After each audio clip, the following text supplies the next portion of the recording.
What do Americans actually know about intellectual property? Have you ever wished that you could conduct a nationwide survey to find out? Well, you're in luck, because we're joined today by Elizabeth Dougherty, Eastern Regional Outreach Director of the USPTO, along with Michael Waring of Waring Federal Strategies, to discuss the fascinating results of their IP awareness survey conducted by the US IP Alliance. All this and more on today's episode of Stuff You Should Know About IP.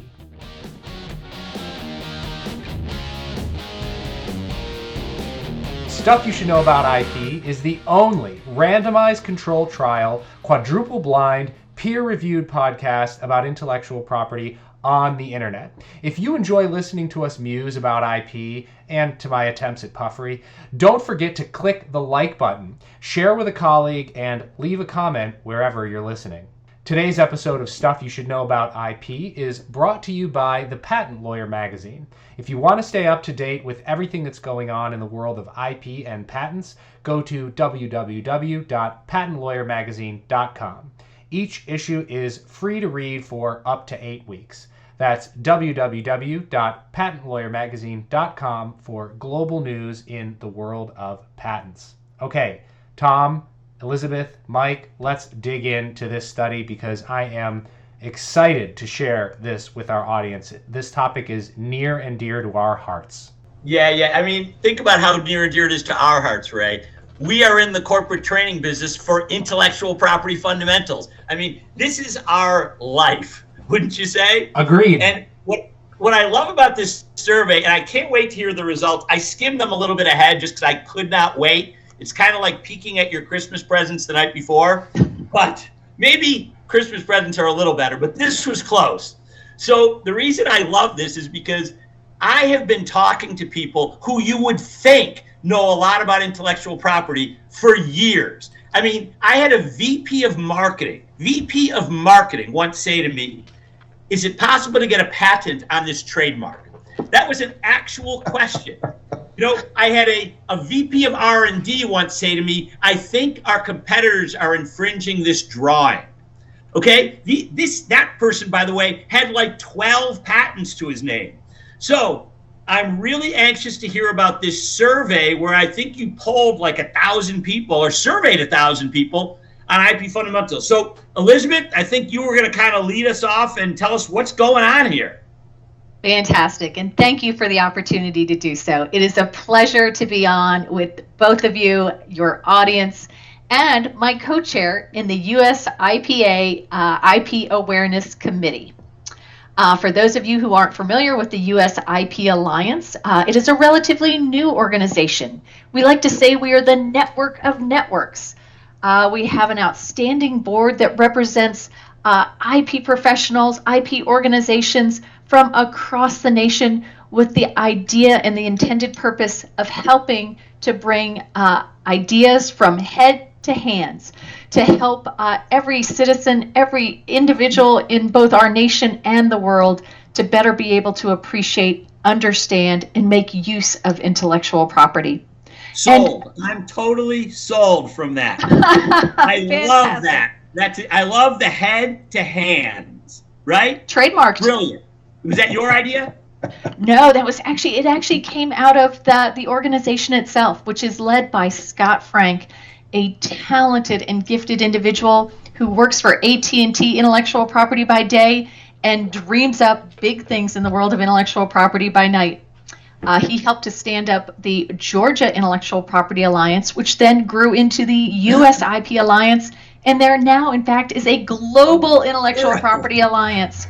They're also standing up state alliances across the nation. So for your audience that's tuning in from across the nation and across the globe, they too can get involved in their state, in their country. Find us online at USIPA, the U.S. Intellectual Property Alliance. There's now also a webpage for the Global Intellectual Property Alliance as well. But I know we're here today to focus on the results of this remarkable survey. And we, in fact, think it is the first survey of its kind. There's previously a survey done by in the United Kingdom of perceptions and appreciation of intellectual property but it focused on participants that were IP professionals and businesses. So we think that the metrics and the information that was deciphered in that survey was a little bit different than the work that we've done. So our survey, conducted by the U.S. Intellectual Property Alliance, was actually done of citizens, of average individuals from across the nation. Yeah, how did you get them? How did you pick the people who would be the lucky ones? Because I never got that phone call, by the way. I heard about it. I was waiting for like hour. I was like Glenn Close in that one movie. I can't remember the name. But anyway, I never got the call. So how did people get in this? Well, we used a reputable survey organization, one that has a lot of experience in conducting surveys, particularly in the political arena. So they had all of the means and abilities and tools to reach out across the nation to a structured representative sampling of diverse gender, age, and race. We selected respondents from the U.S. general population, ages 18 and over, again from a representative sampling. So there was no intended purpose of seeking just our IP professionals. We, in fact, wanted the general population because we truly wanted to test and to ascertain what the general understanding and appreciation of intellectual property was. So the findings. More than just race and gender, though, right? Wasn't it also income? I think I saw an income line in Indeed. that. Indeed. So you had diversity of also income, which I think, and also civic engagement. True. And right? With respect to individuals, parties, and education as well. So if one visits the USIPA webpage, you can find the results of this survey because maybe you have an interest in slicing and dicing the information even down to a more minute level than we're going to present here today. Because I know Mike and I in our conversation with you today are just going to scratch the surface of some of the findings. But we do know that this is just the start. Our hope is that through some of the work of the wonderful organizations that are part of the USIPA, as well as the work of the USIPA itself, that over time, we're going to change these results, that we are going to be able to see an impact with people having a better understanding and appreciation of intellectual property. So this was really creating a baseline of awareness, and a baseline of attitudes towards intellectual property in the U.S. So I'm going to turn to my colleague Mike to start telling you about some of the results that we found. Yeah, thanks, Elizabeth, and thanks, Ray and Tom, for having us on today. I think as we look at the slides, we have just 4 real quick slides that kind of summarize the highlights. What we were trying to look at is what do people generally know about patents and trademarks and copyrights? What do they think about them in a general way? And then are there other conclusions we can draw? And what is the impact on society? So here's one example of a slide that shows that the impact here is generally fairly favorable, that people thought it was definitely, 52% of the audience, for example, thought that the ability to get a patent to protect their idea was definitely positive, and 26% thought it was more positive than negative. Same thing with logos and trademarks, authors getting a copyright, the ability of companies to keep their processes perhaps secret and a trade secret. All of those things had very positive feelings. So as we look at what the average person might know about these issues that make up IP, we see a generally positive, a more positive and negative view of them. But we're going to find out more as we dig into how much they actually really know about these things. Let's look at the next slide here, Ray. And we'll look at the familiarity. So people are sort of familiar somewhat with these topics. They've heard of copyrights, they've heard of trademarks, not so many heard about trade secrets. They have some experience with them. Others didn't really have a lot of familiarity with them, but no experience with them. So you can see that people are generally familiar with these terms and maybe what they mean, but they're not really as familiar as you think they might be. They're aware of them, but they don't have a lot of experience with them. Next slide. Oops, should be before there. Let me go. There you Hold go. on 1 second. For some reason, this one does not want. Let's see. This is 1, 2, 3. Yeah, maybe, this is the 4th slide, right? Yeah, I think we started with the third and fourth ones, and that's why we went black there. Or the first one. Yes. Okay, which one is the slide you want to look at next? Well, let's go to the first one. Let's go to the very top one here. Understand. Yeah. There we go. Okay. This should be the first. Okay. Do you want to take that back, because we can edit this? That's fine. Why don't I just start as if we've changed slides, and maybe you guys can get around this. Yeah. There you go. There we go. So here's a slide, for example, that talks about the understanding, where people think they have an understanding of what these different things are. And you see that over half of the people believe that they know, 66% believe they know what a copyright is, trademarks 65%, patents 63%. A lot fewer know what trade secrets are. Frankly, that's kind of a catchphrase that most people would never use in their day-to-day lives, a trade secret, which is sort of like how Coca-Cola makes its Coca-Cola syrup. That's a trade secret they don't share with people. It's not copyrighted or trademarked. So those are the kind of things. So generally, people have a general understanding of what these terms mean. They think they understand what they mean. If you look at the next slide, though, But before we jump to this next slide, Mike, I think this slide represents exactly what Tom was talking about. How you can end up talking with somebody who has a surface level appreciation of what intellectual property is, but yet will ask you, can I patent my trademark? Can I get a copyright on my patent? I think that's really inherent in the data that's being presented in this slide. Right. Yeah. Exactly. And then there's another slide too. I think that we'll also get into this a bit more in depth, because I know that they were given some, and they were asked about giving some examples. How could they give an example of the differences in the three and the four different kinds of things here? And you can see that 21% could give an example of a copyright of a patent, 21% of a copyright, 17%. But look at this: 70% of the people who thought they sort of knew a little bit about this couldn't give a single example of the differences when you ask to get more in detail about it, which I think is really the heart of why USIPA exists in the first place. Because I think, as we sort of gathered from before, the knowledge base for this whole subject matter is kind of an inch deep and a mile wide. People have heard about these things. They understand that you can't go down and just copy a book at the library on a copier machine. They probably know you shouldn't take music off the internet, even though lots of people do. And they may or may not know much about patents or trademarks. But when you get into specifics, they really don't know much about it at all. So this really surprises me. I'm surprised when I look at trademark, 17%. Are you saying that only 17% could give an example of a trademark? Yeah, I think that's basically sort of it. And you asked them, what are some of the protections that trademarks get? They had no ideas. So I think this also shows that while they may know that a trademark thing you can't use Coca-Cola's logo without their permission, they also don't know exactly what that means in the broader context of the economy, which is really important, I think, because I think what people don't understand is that IP drives so much of our economic growth in this country. It is one of the industries, IP-created products are an industry that we actually are an exporter of greater than an importer of. Think about our movies and our music and our books. Think about our inventions. The United States continues to be the leader in the world in patents. Think about all these other things that are going on. We drive the world economy as a result of our power and strength in intellectual property. And I think the more the public understands that, then the more they appreciate why these distinctions are important and why they matter. Yeah, the other thing that makes me think of this is when the COVID vaccines were, being patented.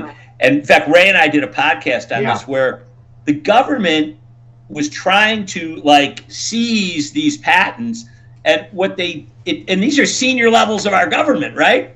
And it's almost like they're ignoring the value of patents. They're ignoring the fact that if you don't have people who can feel protected with the investments they're going to make, they won't make those investments, and there would be no vaccines, right? Well, to make that point, there was actually a takeaway on one of the other questions where only a third of the respondents believe that inventions that benefit mankind, like the COVID vaccine, should be protected by a patent. The majority think one third. Only thirds thought they should be. The 2/3 said they shouldn't be because it's in the public interest that they not be protected. Of course, that doesn't take into account the fact that without the IP, they wouldn't have been created in the first place. Exactly. When talking about intellectual property and people's understanding or lack thereof or misunderstanding, It was also interesting to us in the survey to find out where people learn about IP. Now, this is probably not surprising that most people learn about IP through the news media. That's the leading source. But the second leading source, interestingly enough, is high school classes, and I think specifically civics classes. Wow. So I'm guessing maybe in a conversation about the Constitution, I know. I think one of our takeaways here is that we really need to infuse more intellectual property education at all levels, whether that's in elementary school, middle school, high school, college, where people are creating intellectual property. Yeah, high school physics and the media, the two main sources. Wait, high school civics? Civics? Mm-hmm. Did you say, yeah. That really stuns me that I tried to bring a high school IP class to my kids' high school way back when, and it was just met with a resounding thump. There was no interest whatsoever in this. It's why it surprises me that most of the people second most of the people learn about it from high school. So, here are some other quick things that surprised me about the survey. One is that you said only a third of the people knew that patents can be invalidated by once they've been granted. If I would say, I'm surprised there was a third. If you had asked me what that number would have been, I would have said 5%. Maybe. So I was actually surprised there was that many. And then the other things that surprised me were 44% of the people said that they generally understand trade secrets. Now, when I graduated from law school, I still didn't understand what trade secrets were. In fact, until I litigated my first trade secret, I didn't even really understand what they were. So I was stunned that 44% understand trade secrets because they're better than I was. And then 66% understand patents, copyrights, and trademarks. Like I said, one of my VPs of R&D asked me if you could infringe a drawing. So I was kind of impressed that so many people understood about these IP forms. Well, I think partly it goes back to that slide we showed earlier where 70% couldn't give any examples. I mean, I think the survey, people, they don't want to admit that they don't know, so they say they do. But when you ask them to give us specifics, they said, well, I can't think of anything. So they were like kind of covered. Right. I think that's what it was. Yeah, I agree. That makes more sense. They didn't want to appear dumb to the questioner about what they do, but when you drill down, they really didn't know much about it, and so they maybe heard the term, but they didn't really know what it meant or an example of what it was. Were these written surveys or oral surveys? This was done on This was a computer survey. Okay. I believe, and the respondents had to respond. They would type their answers back and forth with the people, but they did 1,000. Did them all in one night, is my understanding. So they collected all those responses in one evening. So, wow. But if people didn't respond, that's where people couldn't even type in one example of something that they thought was a response to the other question about that. That makes a lot more sense now, because I was thinking it was a written survey that they had like 2 days to do. But this was smart the way they did it. It was back and forth, so they couldn't like Google these things. Right. They didn't have time to go to their friend Siri. That's right. For a little powwow. No. Phone a friend. No, there wasn't time for that. No, and these people use computer surveys now because, as you all know, nobody answers their phone anymore. So by having a group of people that they can reach out to for these kinds of surveys, they know the kind of people that are going to respond, and they know that they're going to be a representative sample of the group we were trying to get responses from. Well, you guys gave me a great idea. Well, you didn't give me a great idea, but I got a great idea because of the conference in Atlanta that we were at, which is so we're in the business of corporate training. We create IP training videos. We should have a training program for all congressional members of Congress, because they, above all, should understand the fundamentals of IP, particularly when they are the lawmakers. And there are patent laws that are being made by these people. So I think that would be a good thing. Or even if it wasn't mandatory, Ray, what I'm thinking is we create a program that politicians can broadcast when they're running for office. Hey, I'm certified for intellectual property fundamentals. Here's my certificate. It's all about you, Well, we'll have to get Mike to help sell it for us. Well, I will say, as somebody who used to be a lobbyist in this not too long ago, and had to explain copyright and some of these issues and patents to members of Congress and their staffs, if you do too much of that, you take away my old job, which would be on my table. But it is a tricky. The key is your old job. It's a tricky business, and I think even lawyers, as you mentioned earlier, Tom, even lawyers aren't. This patent law and some of these things are pretty granular. They get down into all these little weeds that people don't really understand. It's very complicated, which is why even judges sometimes get these things wrong. Oh my God, yeah. I would say that judges, in my experience, they often get these things wrong because they're put into a position to litigate or referee patent cases when they have no real patent training. And I'll give you one example of how IP or lawyers don't understand IP, and that is Ray and I are in the business of delivering corporate training to companies all over the world, and we always divide our training into different markets within the company because everyone has different needs, right? Marketing people need more about trademarks and copyrights, and R&D people need more about patents and trade secrets. But one of the target audiences is almost always non-IP lawyers. So we are being asked to educate on the fundamentals lawyers because they don't know. It's not their thing, Yep. So anyway, this has been a great session. Yeah. So thank you guys so much for joining. It's really fascinating to look at the results of this study. If there is anyone out there who agrees and is just totally excited now that they have seen the information that Mike and Elizabeth have presented, please don't forget to leave a comment. Let us know your thoughts and your opinions. What were you surprised by when you looked at these results? And of course, share this with a friend, a colleague, a family member, and we will see you next time on another episode of Stuff You Should Know About IP.